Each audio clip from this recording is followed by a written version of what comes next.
Hi guys, my name is Niyah, and I just wanted to share with you guys how I came to learn 5 or so languages, as well as having some experience with a lot of others. So if you're going to be following this video, you can watch it all the way through, or feel free to skip around. Basically, the breakdown that I'm going to do is I will start with the main 5 languages that I use in my day-to-day life and that I am most confident in. And then I will talk about the languages that I've dabbled in over the years. And then I will talk about the languages that I want to go back to or that I want to learn in the future. So my main 5 languages are English, ASL, Spanish, French, and German. So when people ask me what languages I speak, these are the 5 that I mention. These are the 5 that I claim and that I use in my day-to-day life. So to kind of talk about where these 5 languages or how they came to be, basically we'll start with ASL. So for ASL, I was actually introduced to some of the basic signs as a baby. I think a lot of people have heard like the whole movement of like baby sign language and things like that. And obviously it's not, it's not baby sign language, it's actual like American Sign Language. And it's something that I was introduced to as a baby, and as I got a little bit older, I kind of gained more interest in it and understanding more about the idea that this was a full language and it was something that I really wanted to learn. So ASL was my favorite language to learn. Why? Because since it was a modal language and not a spoken language, it made it a lot easier for me to incorporate it in my day-to-day life, even without having someone to use it with.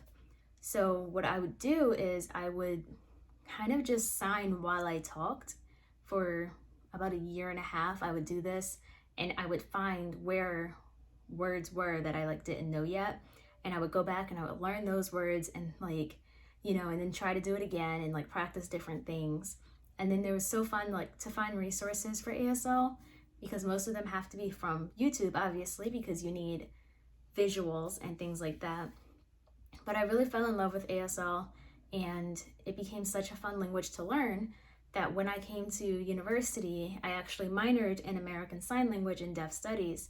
And when I started to learn about deaf culture, it really skyrocketed for me. I loved everything about it. I continued taking classes, working with the deaf community, volunteering, and doing so many different things. So at this point, my ASL level is what would be considered C1. So I am fairly fluent in it. Obviously, I'm going to make mistakes. Obviously, there's times where I don't quite understand, like when a native is speaking, especially if they're speaking fast or if it's a different dialect than what I learned. But for the most part, I've interacted with the community so many times, with natives, with learners. I've had to mentor other learners and things like that. And it's been a really fun experience. I love ASL. And for language number 2 would be Spanish. So for Spanish, I also learned the basics as a baby. And this was just based off of the fact that my mom knew some Spanish from high school, thought it would be fun to teach it to me as well. And it kind of went like that until I guess like about when I was 6. And, I guess for that reason, I always felt really connected to Spanish. I always wanted to I always pretended that I knew Spanish as a kid. And that was before I really understood what it meant to know another language. So as I got older and I started getting into languages, obviously the first thing I did was Spanish. I have to learn Spanish. I've been wanting to know Spanish my entire life. I have to go back to it. So in my teen years, when I first fell in love with languages, I actually spent about 2 or 3 years solely learning how to learn languages and all of the different methods, all of the different tactics to do, the timelines involved, everything you needed to know about learning languages. I studied it like crazy during this time period, and I would practice little things using Spanish, French, and German throughout this little timeline. So most of my Spanish learning happened during that time. And once I got really comfortable with everything that I learned, I just kind of went in and jumped in and started teaching myself Spanish. and like using it with different people and practicing it and like trying out different applications and things like that to work with it. And when I came to university, I actually needed an easy A class because just to help my GPA. So I took a accelerated beginners class in Spanish, and that's when I realized that I had learned a lot because the class was extremely easy for me. And even when I went on into the intermediate classes, they were also extremely easy. And I felt like it just wasn't adding up. But now I'm taking an advanced Spanish class, and I feel like finally I've hit like this is where I am. Like this is the level that I should have been in way back when, because this is where I feel comfortable, where it's like I feel challenged. Like there are times where it's like, okay, that's a new word, or that's a structure that's difficult to like grasp completely or something like that, and I have to like go back and like reread that article that we just read. So I've really been loving working with Spanish, especially because I love watching like Spanish shows on Netflix and listening to Spanish music, and just all of it has been a lot of fun. And during the pandemic, when the pandemic first hit back in 2020, I actually dove really deep like back into language learning just to clear my mind from everything else that was going on in the world. And with that, I was able to connect with a lot of native speakers of different languages, and also connecting with native English speakers who were learning the languages that I know, and kind of just helping everyone with language learning, and tutoring and answering questions and helping people plan out their studying and like figuring out how to study on their own. And that's kind of where I got the idea to start my Instagram account, to share all of these tips that I had from all of the years of, learning about learning languages and then becoming a linguistics major, and just like having all of this like language and study related knowledge that I felt would be really helpful to share with people. So I did a lot of that, working on apps like Tandem and things like that to really communicate, and that's where I saw like my languages really skyrocket. So that was a lot of fun. And for French, I actually had a very similar experience, except I didn't get introduced to French until like 2013 when I was in school. So I was actually placed into a French class. And the first year I protested completely because I didn't want to be in French class. I wanted to be in Spanish class because Spanish was my love. So I didn't learn anything that first year. But I actually went to France for a day that summer, and when I realized that I actually apparently did learn some things, because I could like pick up on like the things on the signs and like on the menus that I was seeing. And that was the summer that helped me to realize that I really loved languages and I wanted to do it. So when I came back into school the following year, I was really invested in French class, and I was like learning on the side and like teaching myself things, and then like also like really studying what we did have from school and just adding it all together. And then when I came to university, I took a few French classes. Right now I'm taking an advanced French class. And, so that was a part of the languages that I dove into a lot when I was studying during the pandemic as well. So for French and Spanish, I placed myself right on the line between B2 and C1. It really depends on the day. I have good days and I have bad days. There are days where for some reason it seems like I've never learned this language a day in my life. But for the most part, I converse with different people, and I'm able to like hold conversations, and I watch TV and like read books and things like that. I do all of it in both of those languages, and I can manage myself pretty well. And for French, like part of my goal is to continue to learn it, because I'm hoping to apply to a school in Montreal where you have to be bilingual. So I'm hoping that my French will be up to par with like academic level French. And then lastly, for German, I have a little brother who was adopted by a German family, so he grew up in Germany and German is his first language. But throughout the adoption, we still kept in contact. So at this point, we're basically one big family. So I like call that my German family, like those are my German parents, yada, yada, yada. So yes, so I started learning German for my family in Germany.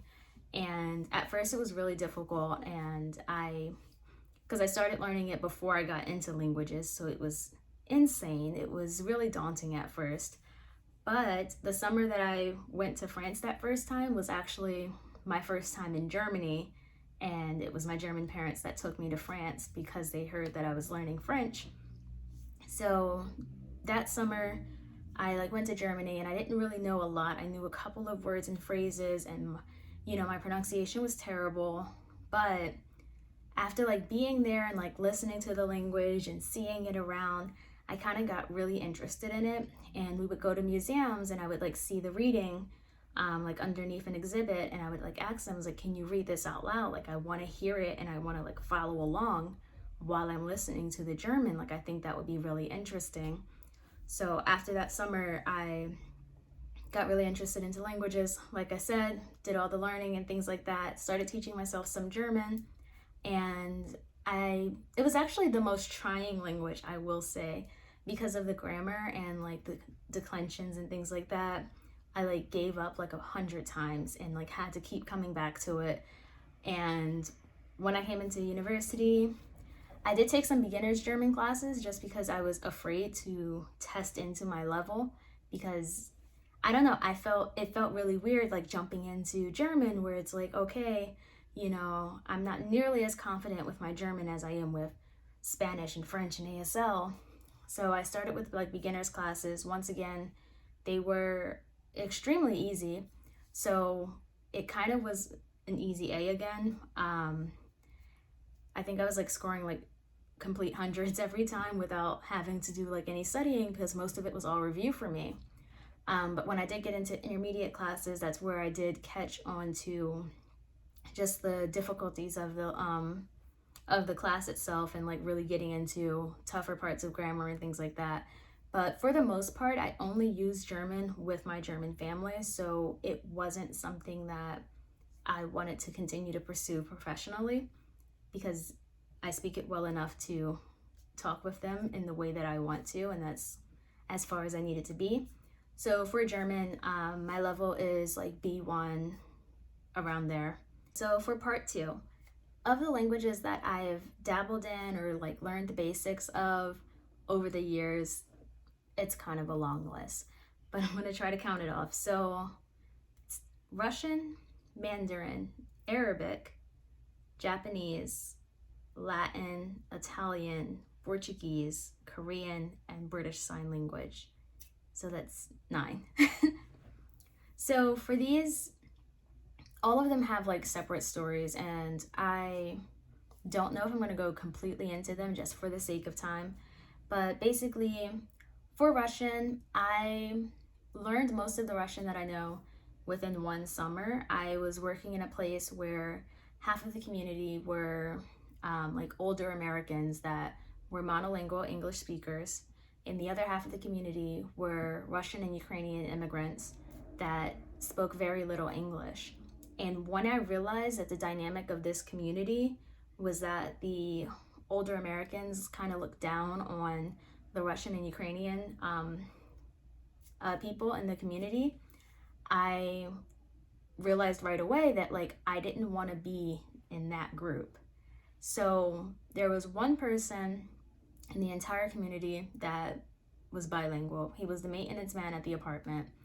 And since I saw him every day, I kind of just asked him, I was like, hey, I would like to learn some Russian, since that seems to be the language that all of the Russian and the Ukrainian immigrants there were all speaking Russian.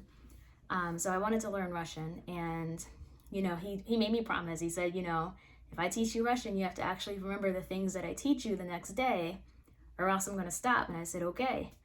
And that's what we did. So he would teach me different words and phrases and things that I could say to people as they were coming in. And I just remember how excited everyone was when they realized I was speaking to them in Russian, and that I was trying to learn Russian for them, and for no other reason really, but to be able to make them feel more comfortable when they came in, and to be able to communicate with them in their language. And it was a lot of fun. I also was given a bunch of Russian candy because they were excited. And I was pretty conversational that summer. I don't remember a lot of it now, and I have since tried to go back to it a few times, but I have not had the full time in my schedule to dive into it the way I want to. Yeah, so, and then for Mandarin, actually I'm going to talk about all of the Asian languages that I've worked with. So Mandarin, Japanese, and Korean, these are all languages that I thought would be really interesting and really cool, especially with the different writing systems. And I think that's really fascinating. I think it's really interesting to work with a writing system that's not like the ones that we use in like English and Spanish. So I was really interested in those three. So I would try to kind of learn them like on my own. But a problem that I came into was I didn't quite understand the best approach to learning the characters, because it didn't feel right to me to kind of just learn them as you go and like trying to just go off of that. It was not clicking for me. So what I did was I did take a beginner's Mandarin course last year actually, and I hated the course actually. I hated everything about it, but I did get from it what I wanted to get from it. So I do now understand how I could approach these languages better and how to go about it. So that's a plus. So those are languages that I will definitely go back to eventually. And then as far as Latin and Italian, so these were Latin, Italian, and Arabic actually. So these three languages are languages that my school offered briefly. They weren't official language classes, but Latin was like an extra curricular class or something that we had in 5th grade. So we had it, I think, like once or twice a week where we go and like learn Latin and like talk about like Latin cultural things and things like that, and like history. And then for Italian, I actually had my world geography teacher in 7th grade. He decided that for the second half of the year, we would spend like 2 classes a week learning Italian instead of geography, because he thought this was interesting. And we did that, and we like would learn like the basic words and phrases, and we listened to like Italian music, and we watched the film in Italian, and it was really interesting and a lot of fun. And then for Arabic, this was something that was offered only 1 year at the school, where we were able to like go. It was once a week during lunch. You can go and like learn Arabic. I think it was the Lebanese dialect that we were learning then. And, you know, we kind of learned the basics, and we learned like the alphabet and things like that. And we were learning a lot of the cultural things. And that was really interesting to me. So I did later try to go back to learn Arabic, but the thing that deterred me was the fact that the dialects are so distinct that you kind of have to choose which dialect you want to go for in order to like really succeed and like go forward with it. And coming from someone who I don't necessarily have like a dialect in mind or like something that I prefer or anything, I wasn't ready to make a commitment to any one dialect. And I think like until I can think about that, I can't really continue on in the way that I want to. But I did like go farther in like learning the alphabet and things like that, and kind of just learning the sounds of the language. But that was also really cool. And then for my next language would be Portuguese. So Portuguese, I had started learning solely because when I followed Instagram accounts that spoke Portuguese, I found that it was pretty easy to read. I was able to read Portuguese pretty well, I guess based on like the Spanish and the French knowledge that I have. So during the pandemic, I kind of just felt like, you know, why not learn some Portuguese? You know, if I can already read it a little bit, I might as well like be able to like form my own sentences and things like that. So I did that for a bit. I was working with a native speaker, and he was kind of like helping me to learn it and like working on pronunciation and things like that, and you know, just having like short conversations. But I didn't go farther with that just because we lost touch and life got a little more hectic, so I didn't really continue on.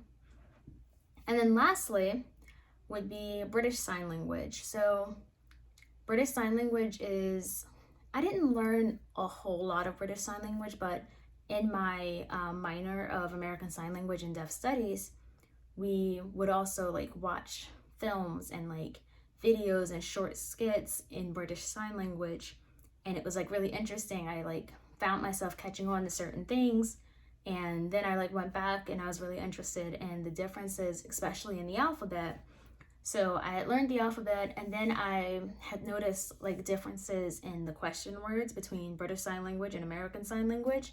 So I wanted to learn those, and then I started, basically learning all of the basics solely because I thought it was so crazy that it was so different than American Sign Language.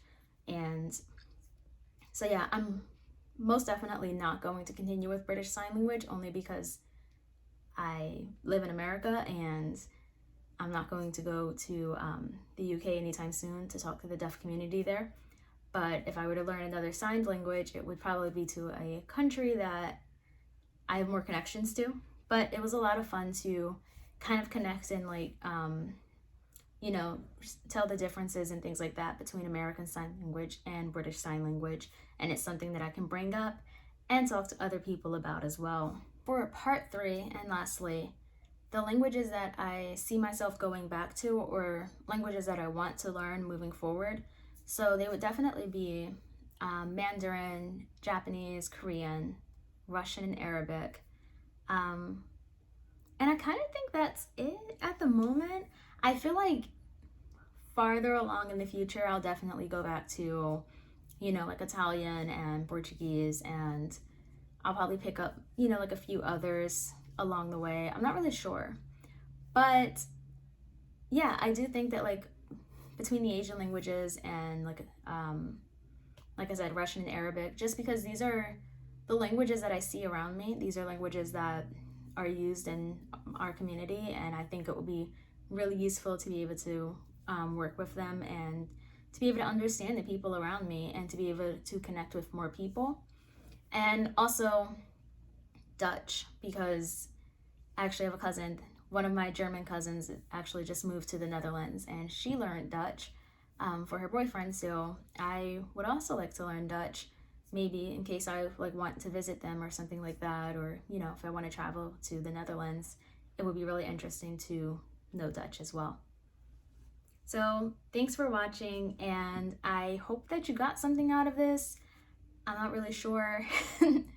But really, this is just my language experience. I would love to know more about your language experience, or, what languages you're learning, or what languages you want to learn and why. And I hope that my future videos will help you as well.